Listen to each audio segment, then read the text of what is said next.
Boa noite. Estamos aqui para mais uma edição do Narrativas, o programa que todas as quartas-feiras, às 19h30, recebe convidados para falar de assuntos diferentes aqui do Canela. E a minha apresentação? Então, me cabe apresentar, além do programa, a Camila. Essa terceira edição vem com duas vozes de tempos diferentes. A Camila, psicóloga, 30 anos, e a Camila atravessa os desafios deste tempo. E ela mostra os encantos de uma geração que tem muito a dizer. Boa noite. E junto aqui comigo, esse psicólogo maravilhoso, Marco Aurélio Alves, que também é um ativista cultural, que tem uma bagagem imensa, com uma trajetória marcada pela paixão que ele tem por todos os projetos que ele se dedica e se empenha, que não são poucos, são horas e horas de estrada, horas e horas de trabalho, e que me deu a oportunidade de estar aqui com ele, conhecendo também tantas histórias que eu não fazia ideia que ele também vivencia principalmente. Eu fiquei admirada já com as histórias que eu tive acesso aqui, e hoje teremos mais duas. E a gente agradece também a presença de vocês, porque o Narrativas, ele é esse espaço de encontro de vozes para a gente provocar, para a gente inspirar e para trazer novas perspectivas. Nós temos aqui na equipe o Thiago Couto, que hoje pediu licença e deixou no seu lugar o Weber Nascimento.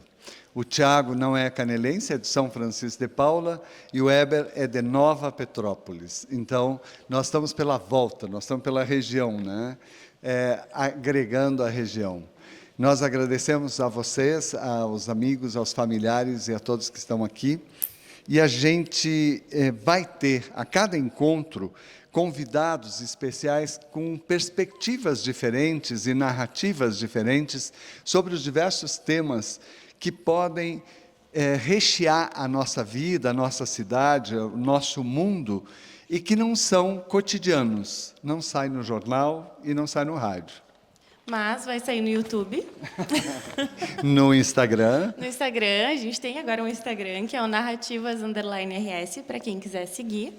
E agora também pelos Reels, né, que a gente vai fazendo alguns takezinhos e compartilhando também os nossos próximos convidados que vão estar presentes para vocês acompanharem.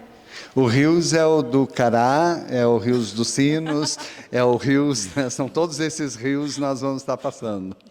Isso, né? Os Reels do Instagram, Nesses encontros, a gente tem abordado temas como a adolescência, como o cuidado com os tutores dos animais, não só com os animais, mas com seus tutores. Nós temos trabalhado também outros, como a terapia dos esquemas, com colegas, né, de profissão. O que mais? A terceira idade também. Agora também questão de estilo de vida, saúde mental, porque a gente entende que a vida em si ela é múltipla, a gente não tem uma única forma da gente viver, da gente sentir ou da gente cuidar. Então a gente pretende trazer para cá todas essas perspectivas para que vocês também possam sair daqui um pouquinho mais tocados, conectados e expandidos. Na semana que vem a gente não vai ter edição daqui, porque nós estaremos lá no Sicredi, Espaço Sicredi João Pessoa, no segundo encontro Memória de Canela. E nesse horário que a gente está fazendo aqui, vai ter um painel com todos os vice-prefeitos vivos, todos os que já passaram pelo cargo de vice-prefeitos e pelo Tolão, que atualmente é o vice-prefeito de Canela, além da abertura oficial do evento.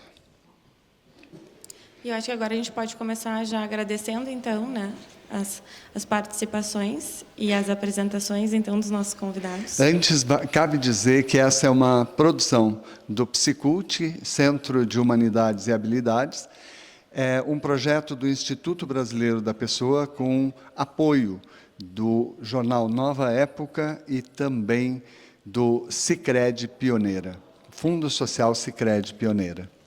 E passando também que as nossas edições daqui, elas também têm um viés social, então elas também vão ser transmitidas pela Shirley Cortinaz, né, Marco? Para outros órgãos aqui e de Gramado, como as APAES, os CRAS, os abrigos, os presídios e mais o CREAS, o CAPS. O CAPS. E ela também vai ser uma das participantes aqui, né? Que vai estar presente. E agora a gente vai apresentar os nossos convidados de hoje.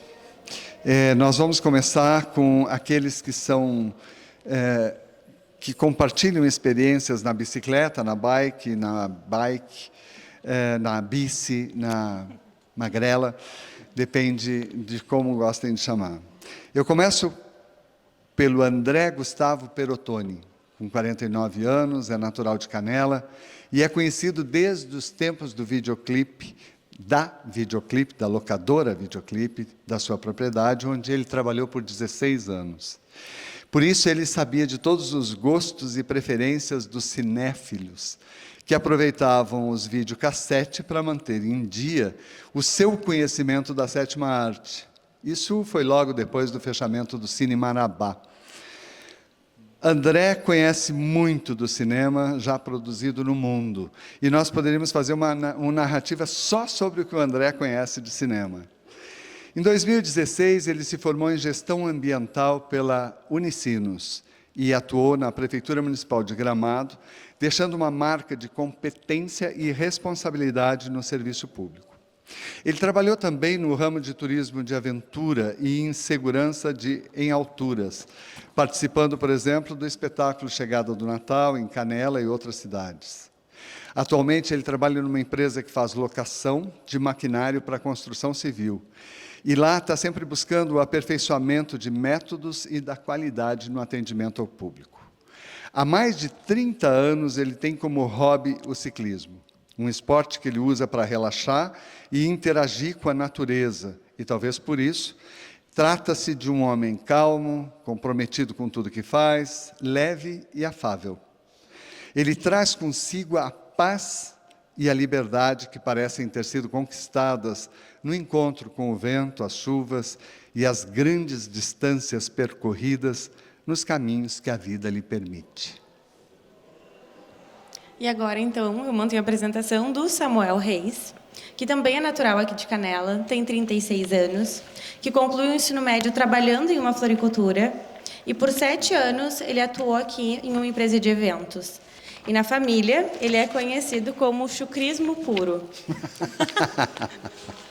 A gente recorreu à família assim, para pegar algumas informações.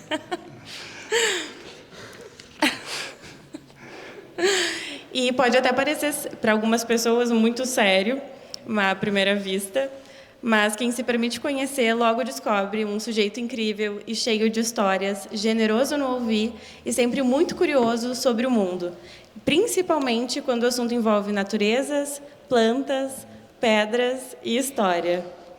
Desde pequeno, a bicicleta já fazia parte das suas memórias, era sua companheira fiel.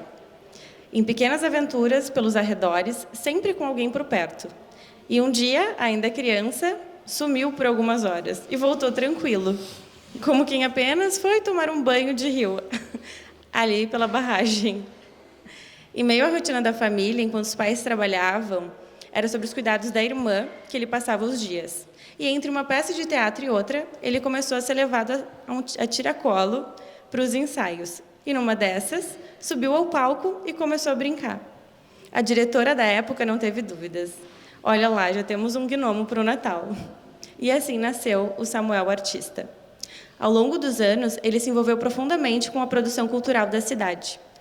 Atuou no Festival Internacional de Teatro de Bonecos, no Sonho de Natal e em festas comunitárias, até no Parque do Caracol, divertindo crianças e turistas vestido de gnomo, personagem que interpreta há mais de uma década e entrega total. Samuel cresceu cercado de amigos, e muitos o acompanham até hoje. Sempre trabalhador, encarou a vida com coragem, seja no trabalho com jardinagem, onde encontra também, mais do que um esporte, o pedal. Hoje, o Samuel divide o tempo entre cuidar das plantas, a rotina, os treinos, que continuam, mas que em um ritmo menos intenso. Mas o amor pela bicicleta segue firme, porque mais do que um ciclista, o Samuel também é movido pelo desejo de explorar, de superar e seguir adiante. E isso definitivamente faz com que o coração dele esteja no guidão. Então aí, bons convidados, né? Gente, quem quiser tem um café aqui à disposição. Enquanto a gente conversa, podem desfrutar de um cafezinho. Vou começar com o André, então. Como é que o ciclismo entrou na tua vida? Ou tu entrou na vida do ciclismo? Boa noite a todos. Muito obrigado pelo espaço aqui, pelas palavras. Muito legal a apresentação. É uma coisa que a gente não esperava, né? Todo isso aí. Mas, enfim, o ciclismo começou na minha vida a partir dos exemplos de outros amigos, no caso, né? Eu me lembro que o pessoal, lá na década de 90, século passado, né? Eu via alguns amigos fazer pedais longos, ir para a praia de bicicleta, eu olhava aquilo de, eu posso fazer isso também, eu quero fazer isso, e aí começou, né? E também veio um pouco da minha base no escotismo, de conhecer a natureza do meu pai, me levar para pescar, e daí eu queria continuar fazendo isso, só que indo mais longe, né? E a bicicleta acabou me proporcionando essa experiência. Legal. E tu? Olá, boa noite a todos. Obrigado pelo texto aí embaixo. Ele está acostumado a falar, a testar o microfone. Agora, usar o microfone para ele... Eu falando Mas vamos lá. Bom, eu no ciclismo, quando eu era criança, tinha uns 6 para 7 anos. Fala mais perto do microfone. 6 para 7 anos. Eu comecei a estudar no pré. Daí, no pré, eu tinha problema de saúde quando eu era criança. E daí tinha a hora da educação física, eu ficava sentado e ficava assistindo as crianças brincarem. E eu não podia brincar. Eu tinha sopro no coração. Daí foi passando e até que eu me curei desse problema que eu tinha.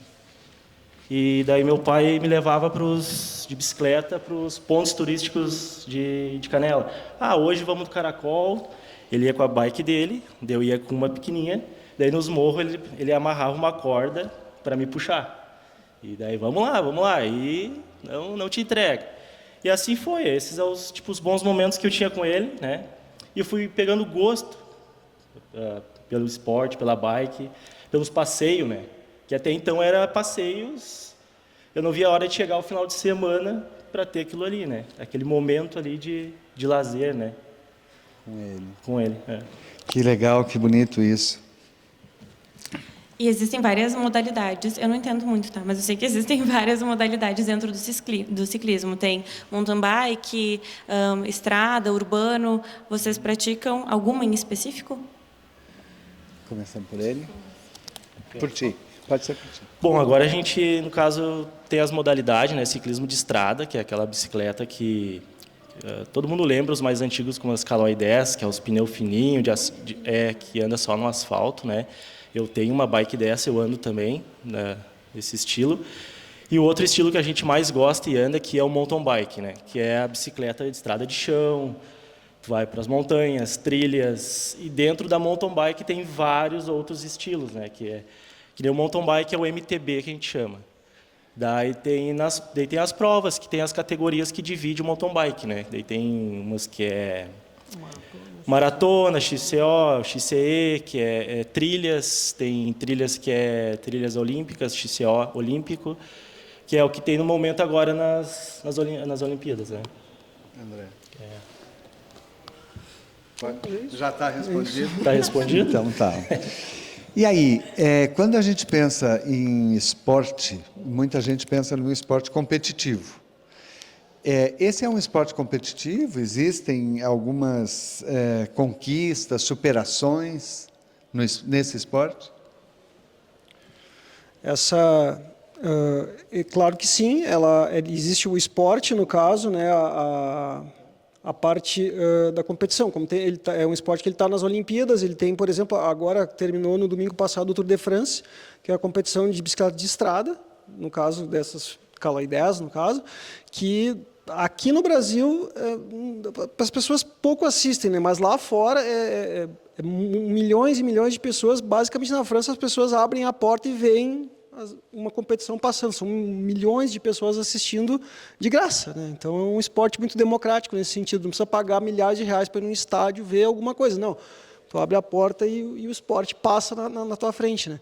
Então, ele tem isso. Aqui no Brasil, nós temos, por exemplo, o Henrique Avancini, que é um ícone do esporte, que ele foi campeão mundial na categoria de maratona, de mountain bike, né? Então, sim, ele tem essa parte da competição. Tivemos uma mulher agora, né? Sim, é exatamente o Tour de França feminino.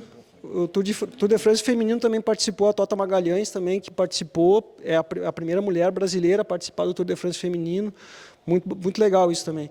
E a nível amador também existem as competições, né? O próprio Tour de France tem o que eles chamam de l'étape, que é apenas uma das etapas do Tour de France, onde todos os amadores podem se inscrever e participar. E aí, nesse caso, vale a conquista, né? Tu chegar ao final, não como um prêmio, quem ganhou foi o primeiro. O que mais vale é tu completar o percurso, né? Vocês já competiram, então? Já fizeram essas provas, alguma delas, aqui também na região? Vocês competem? Eu particularmente não. Eu participei, acho que uma vez, de uma competição que teve, que era um Gran Fondo, que eles chamam, que é uma prova acima de 100 quilômetros, no caso, mas o Samuel não. Ele já participou vários anos, inclusive foi campeão gaúcho já de mountain bike, né? Daí ele pode falar bem melhor sobre esse assunto. Sim, eu comecei na competição, não sei se vocês sabem ou lembram, em Canela, no Ibama, que a gente conhece pelo Ibama, agora é o Flona, né? Ali teve várias etapas de campeonato estadual, gaúcho, que a gente chama gaúcho, como brasileiro. E teve etapas também no Parque das Sequoias, que eu lembro que em 94 teve um brasileiro ali. Claro, nessa época eu não corria ainda, né? Mas eu sei que teve ali no Parque das Sequoias uma etapa do brasileiro. E também no Parque dos Bondinhos Aéreos teve uma etapa também de mountain bike ali. E de downhill também. Downhill é as bikes que descem, né, sobre obstáculos em descidas. Isso. E comecei a competir, daí da bike eu já andava, né? Fazia os passeios, e tinha vários outros amigos que já estavam competindo na época. E eram vários nomes que tinham conhecidos aqui em Canela. E eu comecei a me interessar, eu queria me desafiar mais ainda daquilo ali, né? E daí comecei, ir umas provinhas ali, umas aqui, e naquela época eu não tinha carro nem na família, e a gente ia atrás de vans pela prefeitura para formar um pessoal para a prefeitura poder levar nós na cidade para poder correr e representar a nossa cidade, né, Canela. Daí a gente ia atrás das inscrições, tinha que pagar as inscrições, tudo. E tinha muitas provas, como, por exemplo, Igrejinha, Três Coroas, Taquara. Como era perto para nós, vamos dizer assim, perto, a gente ia de bike até lá, ia como se fosse aquecendo, a gente falava aquecendo. Ia de boa para chegar lá no lugar e já corria. E daí a gente corria a prova e depois tinha que voltar, subir toda a serra de volta. Isso a gente aí fez não muito. aquecia, aí desesperava. É verdade. E teve várias dessas que a gente fez e teve pódio. Às vezes eu ganhava pódio, às vezes o outro amigo ganhava e a gente vinha tudo feliz igual, ganhando ou não. A nossa felicidade era aquilo ali, era estar no meio do ciclismo, a amizade, né? E fazer aquilo ali acontecer. Quantas vezes tu subiu ao pódio? Isso foi humilhante, assim, né? Porque daí ele disse, olha, são tantas que eu nem sei. Toda prova que eu fico muito nervoso antes das provas, muito nervoso mesmo. E eu sempre dizia para mim mesmo, assim, eu pensava, essa prova, eu me preparava para a prova, lógico, né? Queria ganhar. Mas eu sempre pensava para mim mesmo, eu chegando entre os 10 primeiros, porque fazer um top 10 numa prova é sempre bom, top 5 ali é legal. Chegando com saúde bem, não tendo queda, não tendo nada de grave, chegando com saúde, tudo para mim aquilo ali já valia. Só que daí eu sempre pensava assim, ia lá, me esforçava e acabava tendo um resultado bom. E às vezes eu ganhava ali um terceiro, primeiro, segundo. E quando eu comecei a ganhar bastante, daí eu comecei a pensar, daí começou a vir mais pressão, porque eu estava ganhando já, né, mais direto. E daí toda a prova que eu ia, o pessoal, essa tu vai ganhar, essa tu vai ganhar. Daí eu ficava com aquilo e eu ia mal daí nas provas. Tudo pelo psicológico. Tinha como é, né? A gente pode te recomendar alguns profissionais da psicologia. Mas tu falou sobre o preparo, né? Como é que funciona esse preparo? Imagina, tu sair daqui, ir até lá, depois voltar. Eu não ia ter perna mais para isso. Eu não ia nem querer competir. Mas eu sei que é muito pelo desejo, né? Imagina, é a tua vida isso. Mas como é que é o preparo físico, né? Para tu dar conta disso tudo? Bom, daí essa fase passou, né? Daí depois, até a própria tecnologia, veio as bikes melhores, equipamentos, a própria informação.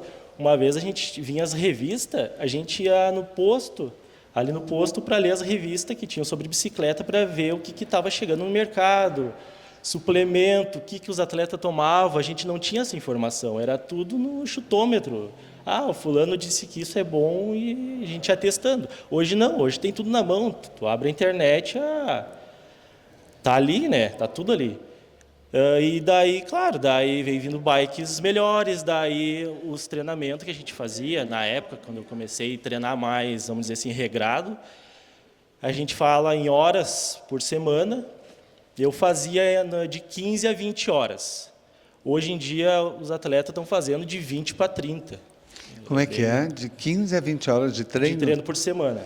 Nossa Isso dava em quilômetros por semana, de média de 200 a 300 e poucos, depende do que tu fazia, né?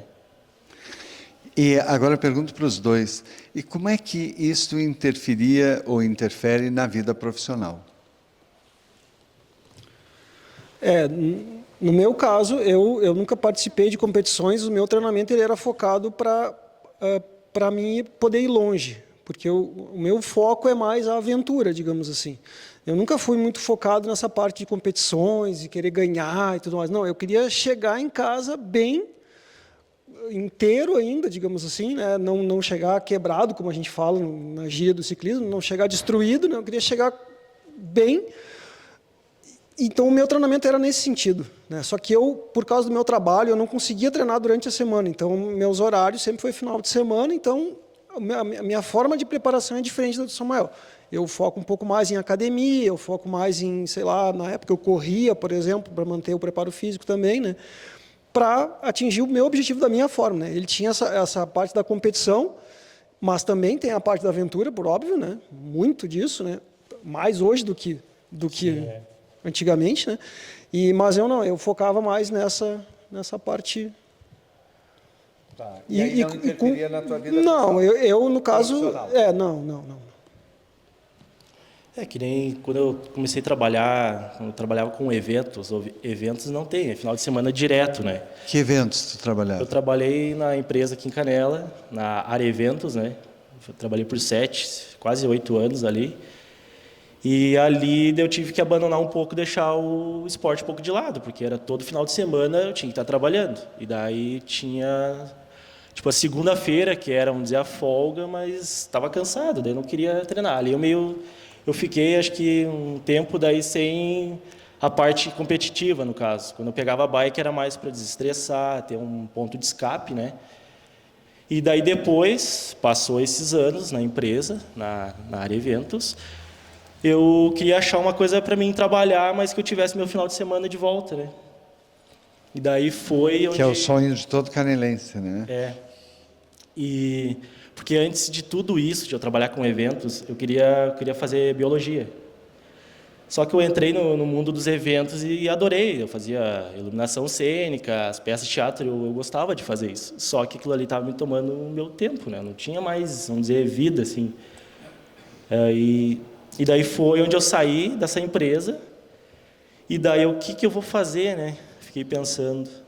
Daí eu abri, como eu trabalhei nos meus 14, 15 anos ali dentro de uma floricultura, o que eu vou fazer? Daí eu abri um negócio para mim de jardinagem. Daí abri um negócio de jardinagem com um amigo meu, que era meu sócio na época.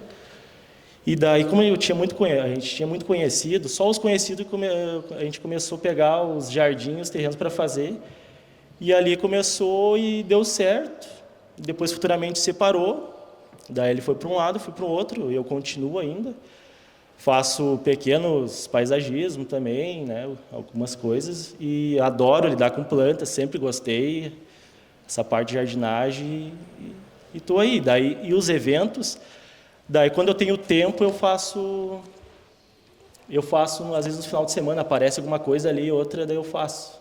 Dos eventos artísticos, culturais. Isso, é. E tu hoje não participa mais de competições? Até esse ano eu participei em uma em São Francisco, que teve ali, que é a Tri Race.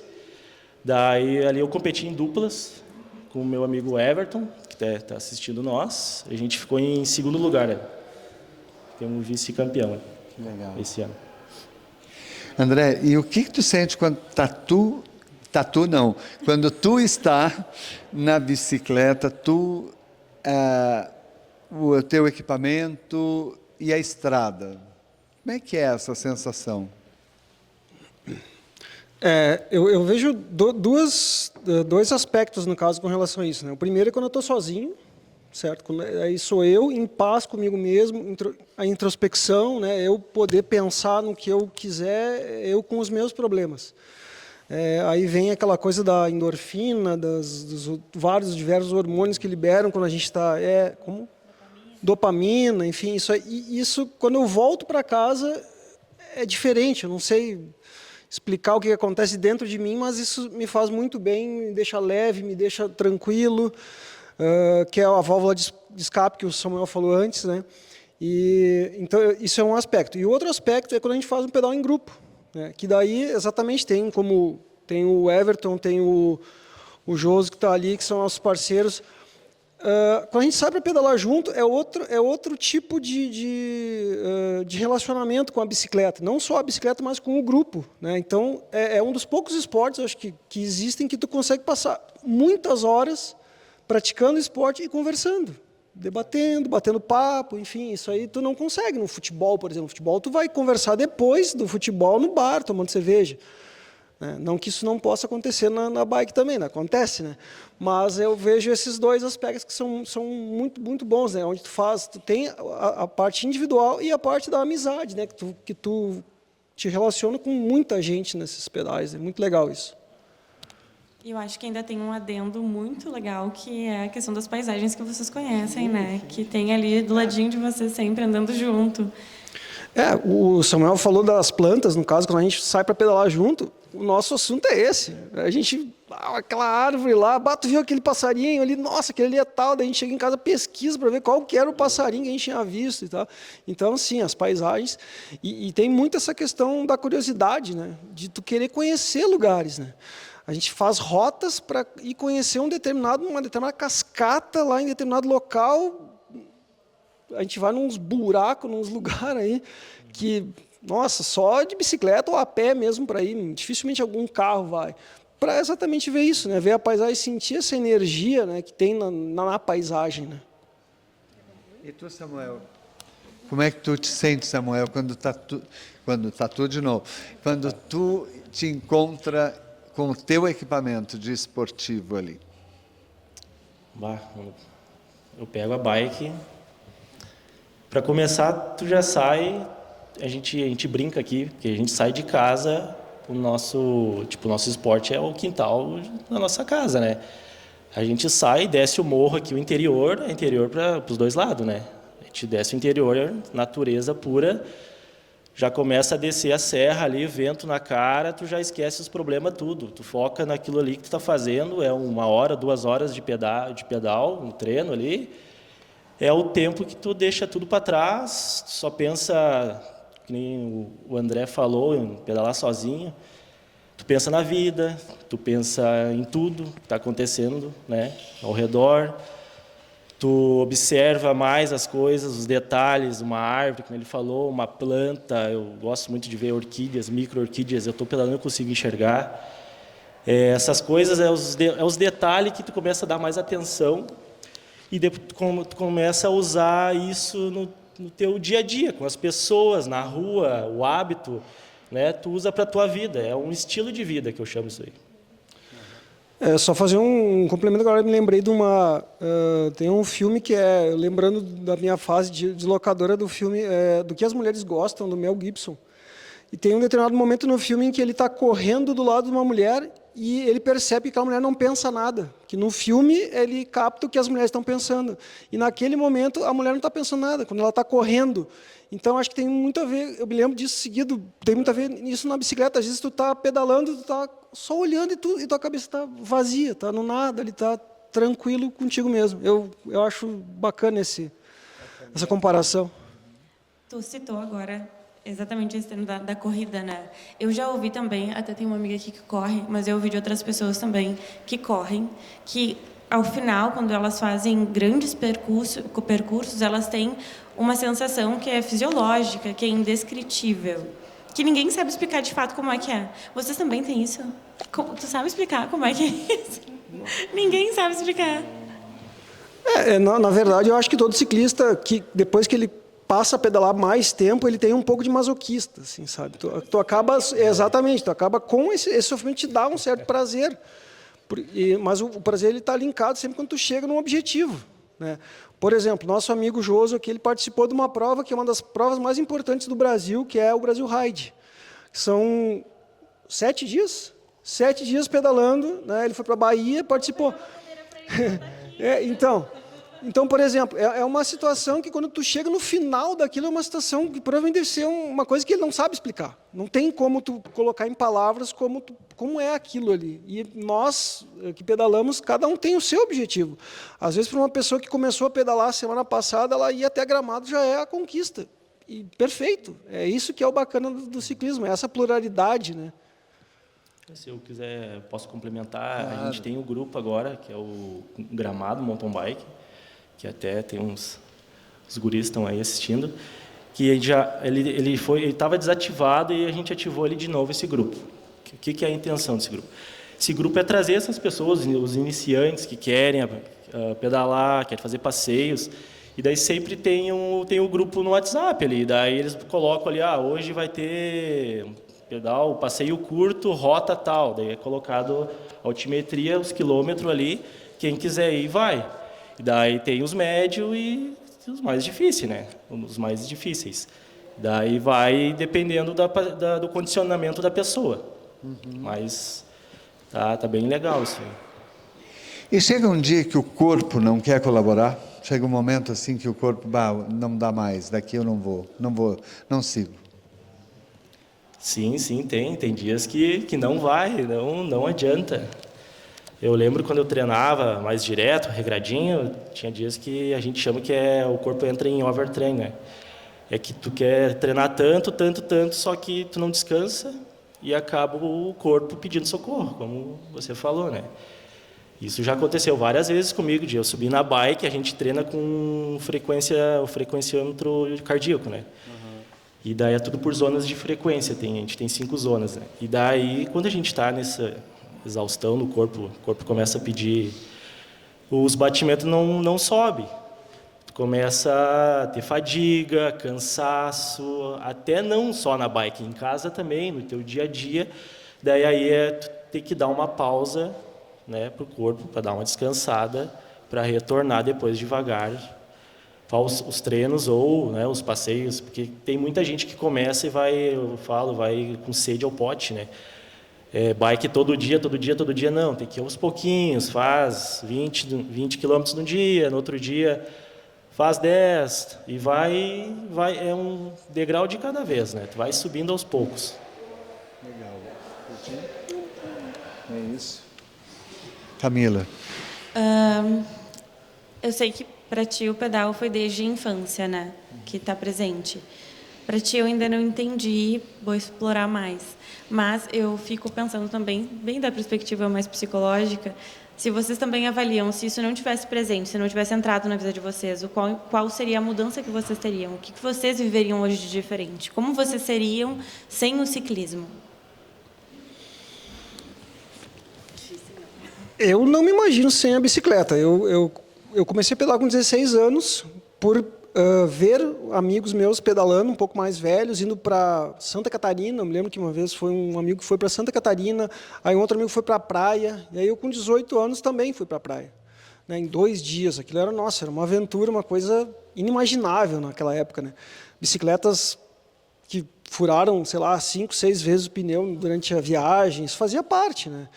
Então, mas vamos considerar que realmente não existisse a bicicleta na minha vida, mas com certeza ia existir algum esporte outdoor, né? Seria alguma coisa na natureza, pescar, acampar, caminhada, trilha, alguma coisa nesse sentido seria. Porque esse contato da natureza que a bicicleta te traz, como o Samuel bem falou, é tu sair daqui, tu descer o São João ali em direção a Jolimon, por exemplo, tu já está na natureza, tu sai dessa loucura da cidade, né?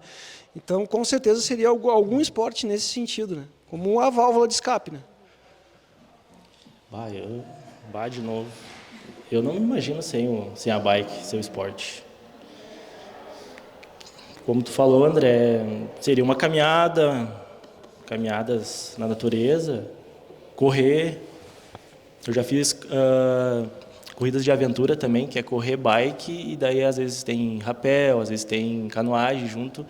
Eu também já fiz corridas de aventura.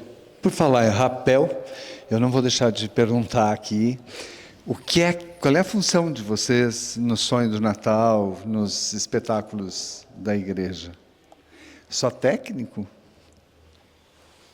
Vou começar desde o começo, tá? Vou ser bem... Vou resumir para não ser longo. Quando eu estudei sempre eu comecei a estudar no ensino na Ernesto Dornelles. Naquele tempo tinha o coral do Sonho de Natal. Os corais reuniam todas as escolas municipais, iam para frente da igreja, né, do tão grande dia esperado, a descida, a chegada do Papai Noel. E aquilo ali, para mim, sempre foi mágico, aquilo ali. E daí quando vinha o maestro, ia nas escolas e fazia deixa eu lembrar, ele passava por um teste. Tinha o lado A, o B e o C, né? Os que cantam melhor vão para o A, né? Os outros para o B. Os que eram microfonados eram o A, né? O B e o C era só para mexer a boca, né? Claro que eu não cantava nada. Eu não cantava nada, mas eu queria estar no meio, eu queria participar daquilo ali. Eu queria saber como é que era a parte atrás do show. Eu queria saber como é que era a técnica, eu queria saber como é que era o Papai Noel descer, eu queria estar perto dos gnomos do Papai Noel. Eu, naquela idade, eu já tinha essa... Até quando na escola, eu tinha que fazer, que profissão tu quer ser, né? Quando crescer, tu tinha que desenhar, na aula, acho que era de artes, se eu não me engano. Eu sempre desenhava a igreja e uns bonequinhos descendo a igreja, o Papai Noel e os seus ajudantes. Isso aí, eu acho que acreditei tanto que depois, no futuro, eu conheci o André, o Daniel, os gurizes que faziam isso aí. E daí fiquei amigo deles, o André já era da bike também, né? E comecei a me interessar e daí o Daniel começou a me ensinar essa parte mais teórica e prática da parte do rapel ali. E daí entrei no meio com os guris. Só que antes disso, daí, quando eu trabalhava na área eventos, eu trabalhei muito no Sonho de Natal, na parte técnica também do som, da iluminação cênica, né, que tinha os telões que na avenida inteira, o pessoal assistia nos telões. Eu sempre cuidei dessa parte também, antes de entrar para a parte do montanhismo. Para quem não sabe, o Samuel é irmão da Carla Reis. Então, o teatro, a arte, deve ter estado na vida dele desde pequeno, tanto que a Carla conta essa história de ele criança e ela num ensaio e ele foi fazer o seu show durante, né? Então, isso já fazia parte. E como é que entrou o rapel na tua vida, na tua história? O rapel, eu me interessei pela prática do montanhismo já nos escoteiros, né, na época de escoteiro. Aí até que veio para Canela um pessoal fazer uma competição num muro de escalada que era ali do lado do centro de feiras, onde foi o paddle ali, no caso, né? Eles montaram um muro de escalada e aí aconteceu esse evento e a pessoa que organizou esse evento, Cláudio Ramires, ele criou, junto com o pessoal do Sonho de Natal, a chegada do Papai Noel, que, se eu não me engano, começou em 94. E aí eu comecei a participar desde 96 como um ninja, digamos assim. Eu fazia um trabalho interno lá dentro da igreja, né, participando, ajudando, enfim, lá no que precisasse. E a partir de 98 eu comecei também descendo, né, desci como gnomo, como arlequim.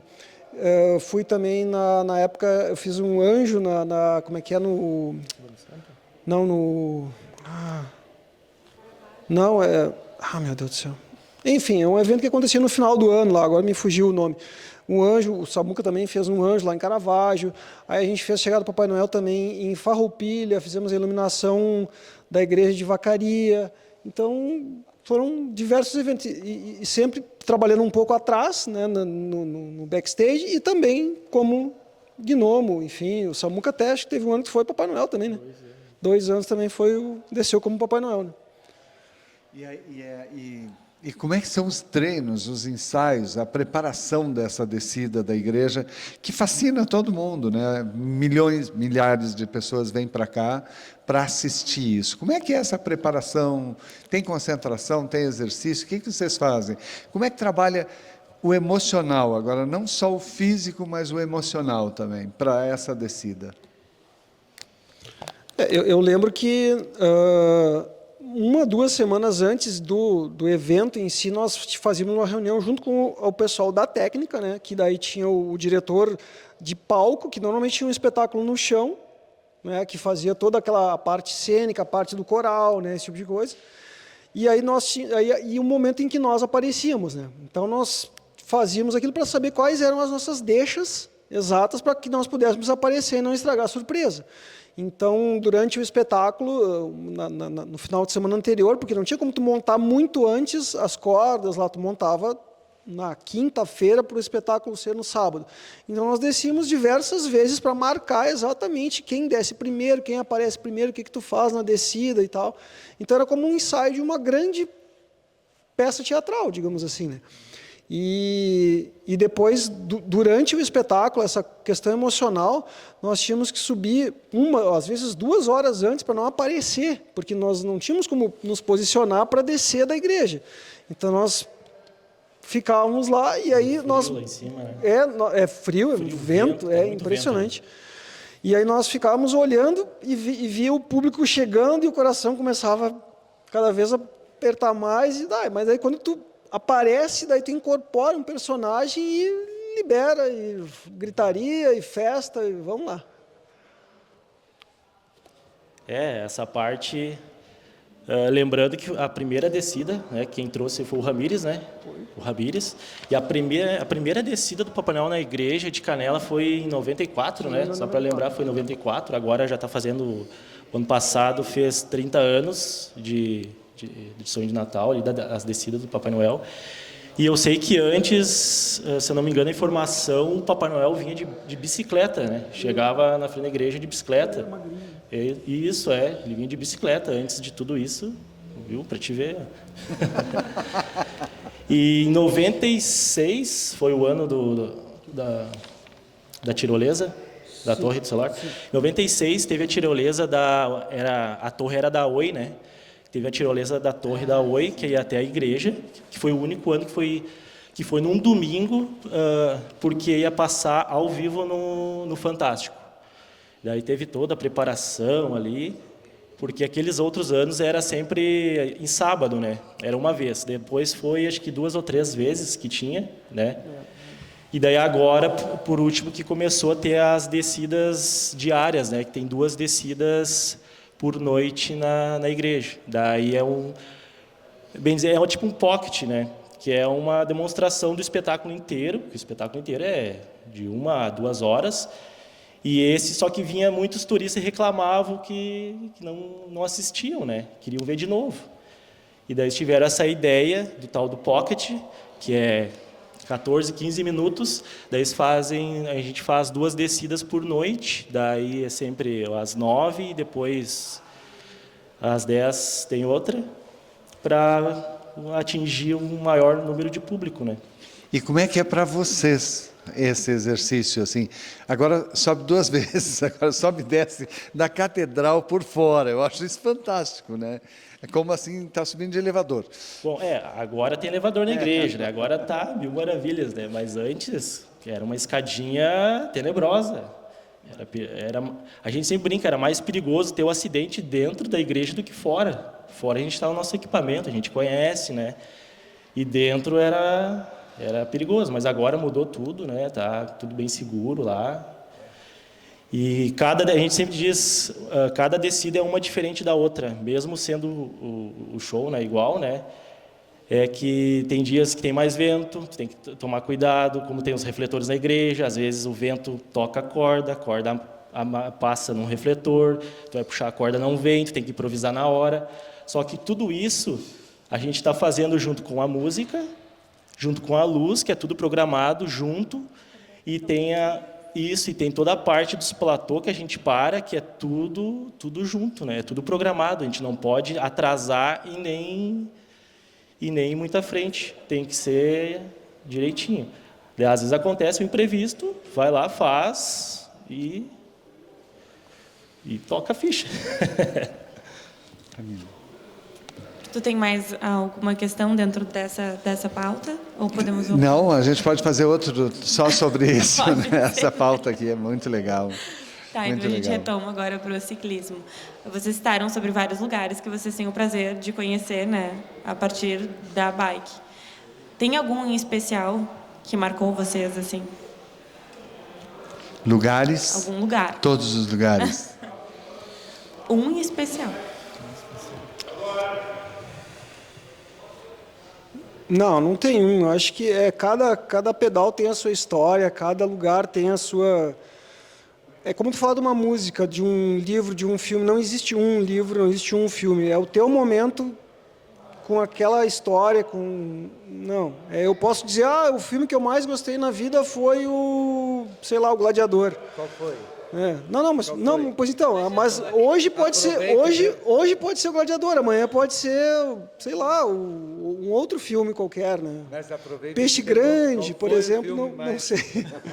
Não tem uma música. Um dia tu tá muito alegre, tu quer ver uma música com uma batida mais forte, outro dia tu quer uma coisa mais introspectiva, então...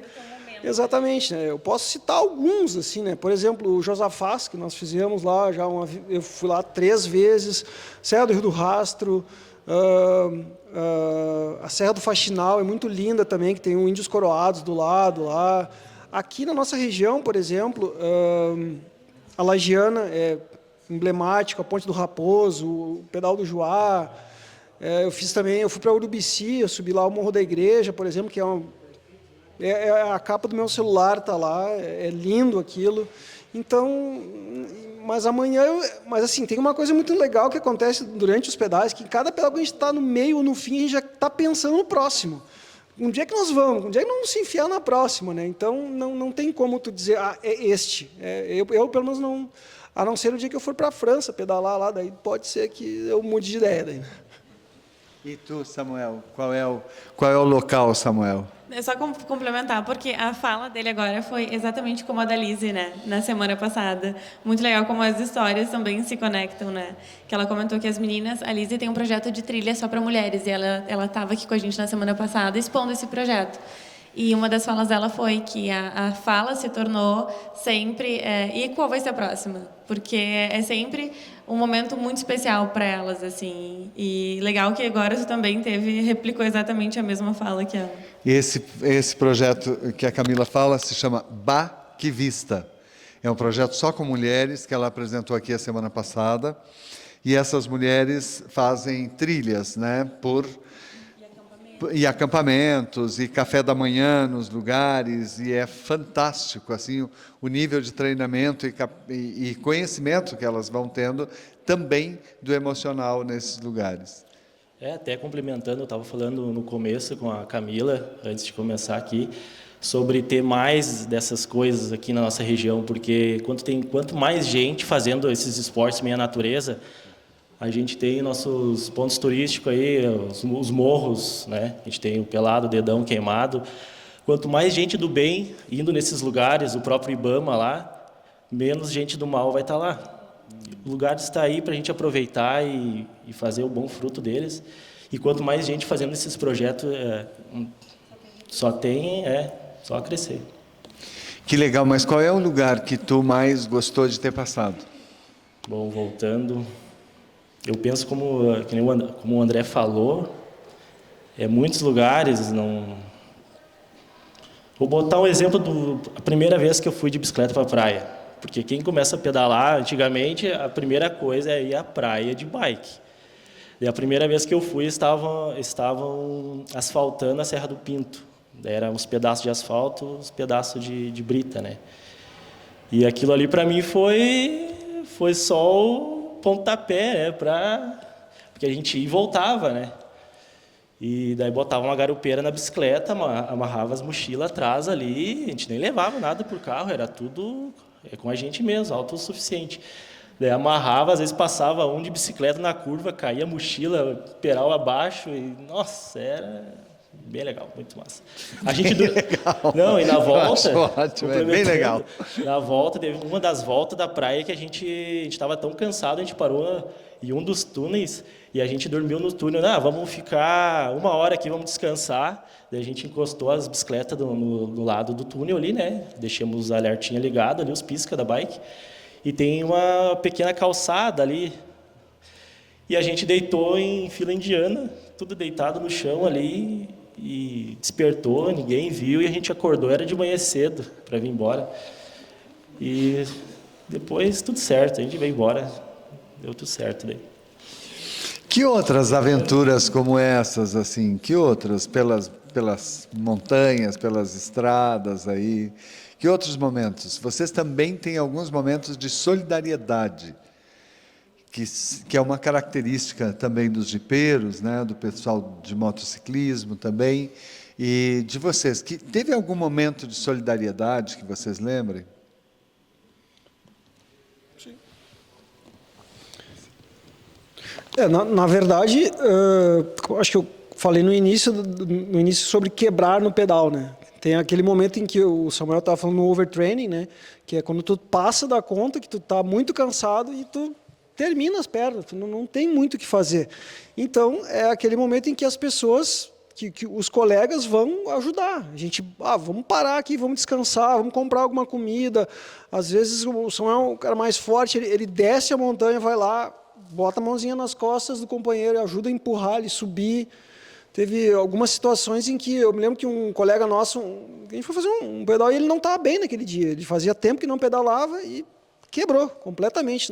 Em 4, nós conseguimos levar ele para casa. Ele, eu quero chamar minha esposa. Não, tu não vai chamar tua esposa, nós vamos te empurrar para casa. E foi. De carro? Ele ia chamar o carro. Ele continuou em cima da bicicleta dele e nós, 2 de cada lado, fomos empurrando ele morro acima.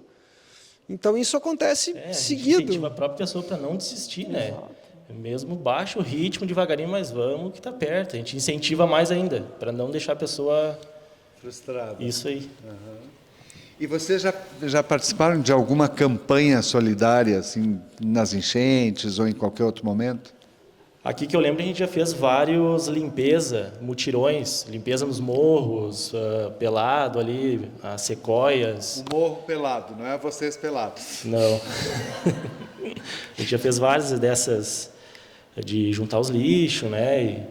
E teve outras também de arrecadação. Tem, às vezes, não fazendo propaganda, mas o cara merece, o Bucha Bikes, ele apoia muito isso, o Bucha, que ele faz os passeios de bike. A inscrição é aquilo de ração, depois é doada essa ração, né?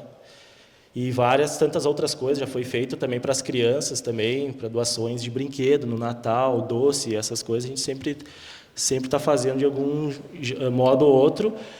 E também ele faz também vários passeios para as pessoas que estão começando com quilometragem baixa, para o pessoal sentir como é que é. Agora teve esses dias, que foi 20 e poucos quilômetros. Quilometragem baixa.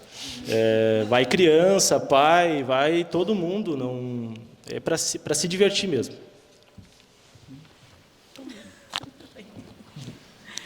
E vocês teriam algum outro trajeto que vocês idealizam que ainda não foi feito? O lugar para onde tu ainda não foi.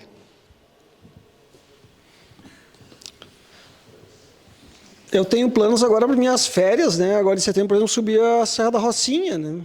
Nós temos dentro desse grupo do Gramado Mountain Bike se fala bastante em fazer no caminho Como é que é lá o... Ai, meu Deus. Santa Catarina, lá, Doni. Vale Europeu, em Santa Catarina, por exemplo. Nós fizemos agora, no início de maio, nós fizemos o Caminho de Caravaggio, por exemplo. Fizemos em 8 pessoas ali. Tinha esquecido. O Caminho de Caravaggio, foram 200 quilômetros num dia. Com 5.000 de elevação. Que é mais voltado para o pessoal que caminha, né? O pessoal leva, em média, 1 semana caminhando. Daí... eles vão parando nos pontos, né, até para alavancar o turismo, né? Só que a gente usou para fazer de bike, só que muita gente também faz de bike, só que daí faz em 3 dias, 2 dias. E a gente queria fazer em 1 dia. E daí, até que deu certo, a gente reuniu os gurizes ali e saiu e daí a gente fez. Mas eu acho que o pedal que a gente quer fazer é o próximo. A gente não quer parar, a gente quer estar sempre pedalando, sempre em movimento. Eu acho que essa que é qual que vai ser o próximo não vem muito ao caso. Até porque em muitos desses pedais a gente está passando por uma estrada e olha uma bifurcação, onde é que será que vai dar aquela estrada? Existe essa curiosidade no nosso grupo, né? Então, na próxima a gente vai tentar ver onde é que vai dar aquela estrada. Esse é o espírito. Alguém da plateia tem alguma pergunta, algum comentário? Os outros atletas que estão lá, o que eles não disseram ainda? O que eles não comentaram? Eu levo o microfone. Se alguém quiser comentar... Tu vai falar? Não. O que eles não disseram? Opa, está aqui. Diz o nome, por favor, e aí a pergunta. Oi, boa noite, eu sou a Francine, convivo com um dos pedalantes, chamo ele de pedalante, inclusive o André. Eu quero que vocês contem um pouco, dentro do grupo do ciclismo, quem pedala mesmo, os ciclistas raiz, assim, vocês têm uma classificação de evolução no pedal. Eu acho muito legal, contem sobre isso. Bom... A Francine dedurou agora a classificação interna. Eu não me lembro exatamente qual que é a ordem dos fatores ali, mas, se eu não me engano, começa com o PEBA, que o PEBA é aquele cara que está começando a pedalar e que ele faz um pedal de, sei lá, de 20 quilômetros, no caso que nós citamos, e ele demora, sei lá, 3 horas para fazer, porque ele para comer, ele para tirar foto, E é legal, sabe? Isso aí não é querer falar mal disso ou daquilo, né? Não, é certo. Faz o que tu acha que tem que ser feito. Eu acho sensacional. Aí depois tem o fraco, que ele já não tira tanta foto, ele vai um pouquinho mais rápido. Aí tem o forte, que já é um cara que treina. É o fraco dos fortes, e aí vai subindo. Daí chega no Galáctico. Né? Galáctico é o cara da competição lá, que não para nem para pegar água, passa reto. Tem um amigo nosso que agora ele se mudou, está morando em Santa Catarina, que nós brincávamos, ele saía com uma garrafa d'água e um gel vencido no bolso. Né? Um gel vencido. E ele fazia 150 quilômetros com aquilo. A gente não entendia como ele fazia aquilo, né? Mas ele... Então, e ele dizia que quando ele chegasse de camelback, né, com uma mochila de hidratação nas costas, tomem cuidado, porque daí... Agora, vocês estão falando assim nessas distâncias. Em quanto tempo faz uma distância de 20 quilômetros ou de 100 quilômetros, mais ou menos? Qual é o tempo pedalando? É que a gente sempre conta com a altimetria. A altimetria é o ganho de elevação que tu subiu e o ganho de elevação que tu desceu. Por exemplo, hoje o pedal vai ser, a rota é 50 quilômetros com 400 de altimetria.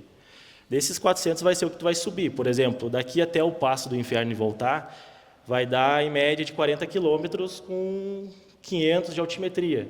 É o que tu vai subir de elevação, acumulado. Que nem, por exemplo, que nem a gente fez o Caravaggio, que é 200 quilômetros com 5.000. É mais de meio Everest acumulado. Entendeu? É muita coisa acumulado. Por exemplo, a Serra do Umbu. Agora, esse final de semana, a gente desceu a Serra do Umbu e subiu a da Boa Vista. De desnível, deve dar a 800 metros de desnível, numa subida só de 13 quilômetros com 800. É quase 1.000 metros em 13 quilômetros subindo, entendeu? Quanto tempo?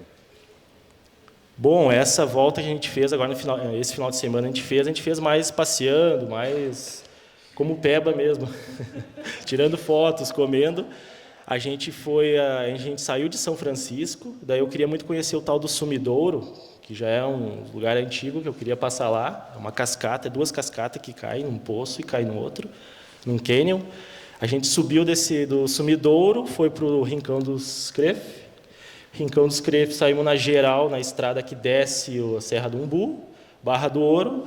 Daí a gente subiu a Serra da Boa Vista, uns chamam de Rabisco, que sai lá em cima no quebra-cabo. Daí voltamos de novo para a serra, para a estrada geral até voltando São Chico. Isso deu uma manhã e um pouco da tarde ali. A gente foi parando, né? Daí teve o pneu que furou, tudo isso vai contando o tempo, mas levou uma manhã e um pouco da tarde. Eu acho que a questão de quilometragem, distância e tempo depende de cada um. Eu acho que depende do nível de ciclista que tu tá. Se tu for falar num pedal que nem eles fizeram, se tu for pegar um cara que compete, se eles fossem num ritmo mais competitivo, eles poderiam ter feito em um tempo muito menor. Mas não, a intenção não era essa. A intenção era passear, tirar foto, era se divertir. Então, depende de... Não tem como tu dizer, eu para fazer 20 km eu demoro 1 hora. Não, eu posso demorar 2, não tem problema. O legal é tu ir e pedalar, é isso que vale. Até complementando, o meu intuito agora, a gente está fazendo mais esses pedais de cicloturismo, passeando com o pessoal, porque antes da competição é muito regrado, tu não pode estar toda hora saindo e, eu vou parar, tirar foto. É uma coisa séria, né? Tu leva a sério, é pressão, E agora não, até para mim mesmo, eu parei, eu dei uma maneirada nas provas, né? Baixei o ritmo, e agora eu estou mais mesmo curtindo com os amigos, pessoal. Estou levando mais pro lado mesmo, pelo lazer mesmo, pelo esporte que eu gosto tanto, e deixei um pouco de lado as competições, mas às vezes aparece uma ou outra ali, a gente vai lá e dá uma... não perder o gosto. Camila. Obrigada. E já que vocês têm um grupo ali no WhatsApp que a gente soube agora, que conselho vocês dariam para quem está começando agora, então, a pedalar? Qual o conselho? Qual é a sugestão? Qual é a proposta? Arrumar uma bicicleta. Primeira coisa, arrumar uma bicicleta, uns tênis, um capacete, óculos, luva e começar. A palavra é começar. Não tem muita regra. Eu diria que não tem a bicicleta certa, a bicicleta é a que tu tem. Se tu quiser sair daqui e dar uma volta no centro, num domingo de manhã que não tem muito movimento, é um ótimo pedal. Se tu quiser ir daqui até a praia, é excelente também.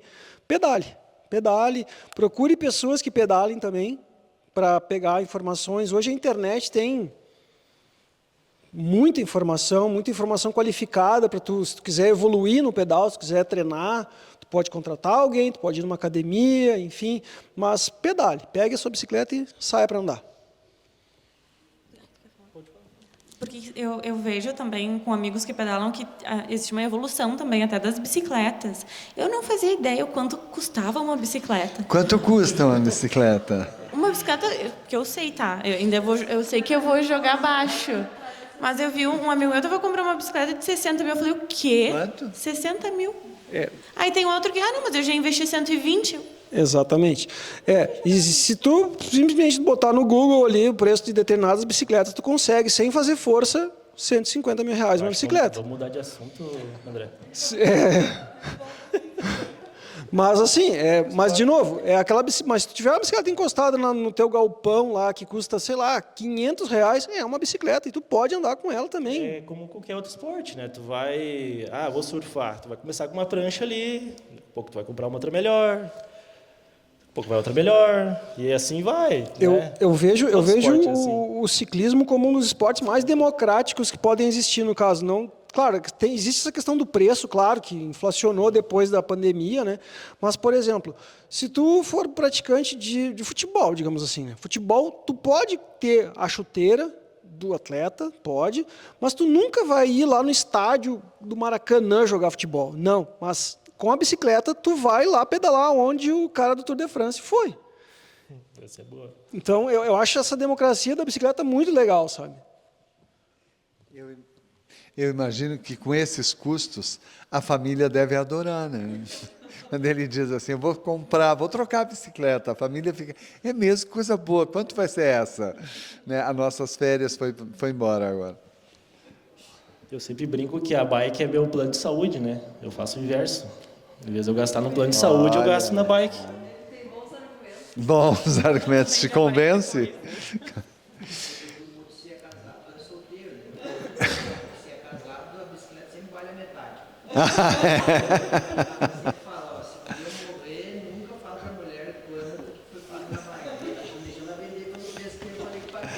Deixa ele lá, deixa eu te contar essa história. Como é que é? Quanto é que ela vale? Como é que é o valor? Não, a gente brinca quando é essas churrascos, coisa que a gente faz, né? Que quem é casado sempre fala, né? Que se um dia morrer, não deixa a mulher vender as coisas pelo preço que eu disse que paguei, né? Porque sempre fala, se pagou 10, fala que pagou 2, né? É uma coisa assim, porque senão ela descobre, né? Aí fica difícil a coisa. Mas é só isso. Legal. Alguém tem mais algum comentário, alguma pergunta? Camila. Uma reflexão só. Porque a gente foi para Argentina, né, para fazer a carreteira. E aqui eu acho que é difícil a gente ver isso na região que a gente mora, mas também lá é muito comum, tu conhece pessoas que estão rodando países de bicicleta, que a bicicleta é quase a casa, assim, é toda montada, tem barraca, tem tudo ali guardadinho. E é, assim, o estilo de vida que se vive por lá. Às vezes a gente parava para acampar num rio, tinha um cara lá com a bicicleta, montada a barraca, que estava 20 dias pedalando e conhecendo lugares incríveis e também fazendo várias amizades, assim, dessa forma. Isso eu acho muito legal, assim, que tem essa cultura também, mas é fora daqui, que a gente também não tem muito conhecimento, né? E tem uma outra reflexão também, que é, nós vivemos reclamando muito dos lugares onde a gente vive, que não tem o que fazer, que não tem opção, que não pode fazer. Olha esse universo que eles nos apresentam aqui hoje, daquilo que é possível fazer. Semana passada nós tivemos um universo que é possível de fazer caminhando. Agora nós temos um universo que é possível de fazer de bicicleta, e acho muito boa a reflexão. Pode ser que a tua bicicleta custe R$500 e tu vá até onde tu pode. E, por outro lado, muitas vezes a gente fica em casa sentado no sofá, se queixando e reclamando da vida. Eu duvido que a saúde mental deles, o atestado de saúde mental dos dois e dos outros que estão aqui e dos que participam desses grupos não esteja absolutamente em dia.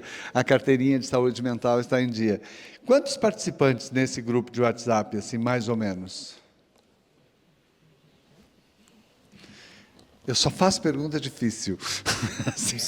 74, né? 74. Então, no mínimo, 74 canelenses optaram por uma vida saudável, né, e de participar dessas atividades. Nesse momento em que os pais pensam em tantas aquisições para os seus filhos, do tênis da moda, do celular da moda, do equipamento moderno, de quantos equipamentos o filho pode ter para ser feliz, está aí, quem sabe uma bicicleta. Exatamente, que bela colocação. Quem sabe pegar o seu filho e sair de bicicleta por aí e comprar uma pequenininha para ele, né? E vou lá, vou até ti. E o pai adotar o seu filho enquanto anda de bicicleta. Acho que uma reflexão importante também é a questão da bicicleta. É que vários esportes, né? Próprio tênis, próprio vôlei, futebol, ou até uma luta, né? Tudo você precisa de mais alguém, né? Mais um participante. E a bicicleta, o melhor dela, tanto quanto a corrida também, eu considero assim, não precisa de mais ninguém, né? Você pega a sua bicicleta e vai pedalar, não precisa de ter companhia. Claro que sempre é melhor, a gente tem esse grupo grande justamente para que se tenha mais pessoas, o exercício seja de uma forma compartilhada, mas não é necessário, né? Então, hoje, por exemplo, várias crianças a gente vê que, claro, hoje não é que nem a nossa época, creio que a gente saía, antes não tinha o trânsito era menor, não tinha... Mas hoje eu vejo que tem vários locais que as crianças poderiam brincar, poderiam se divertir com a bicicleta e só elas com a bicicleta, né? Então, isso é uma coisa mais democrática também, né? É um esporte que tu pode fazer sozinho, né? E se beneficiar na saúde também. Acho que seria interessante essa reflexão, né? Porque eu jogava futebol, por exemplo, mas futebol tu tem que ter pelo menos mais 2 ou 3... Aí com a bicicleta a gente vê que o esporte é uma coisa assim, tem vontade de ir, ninguém pode ir, tu pode ir sozinho, né? Seria mais ou menos isso. Muito bom. Então vamos para as despedidas. Camila. A gente tem um ritual aqui na finalização, porque a gente tem um mimo para vocês. Eu adoro a palavra mimo. Eu acho tão mimosa a palavra mimo. Por isso que eu falo ela, né? Tu não. Então, nós temos um convite. Eles nos fizeram uma provocação antes de começar, que eles não estão acostumados com o microfone, então depois a gente deveria ir de bicicleta. Um dia. Um dia. A gente quer agradecer a vocês todos que estão aqui. Muito obrigado pela presença de vocês. Muito obrigado pela companhia de vocês nesse bate-papo. O quão agradável é para a gente estar aqui com vocês e aprendendo muito sobre o que é a vida. São essas narrativas de simplicidade que nos dão assim uma dimensão maluca. Eu tenho uma admiração incrível por quem tem a coragem de viver aquilo que a vida lhe oferece. Parabéns a vocês dois e muito obrigado por terem aceitado esse desafio de estarem aqui.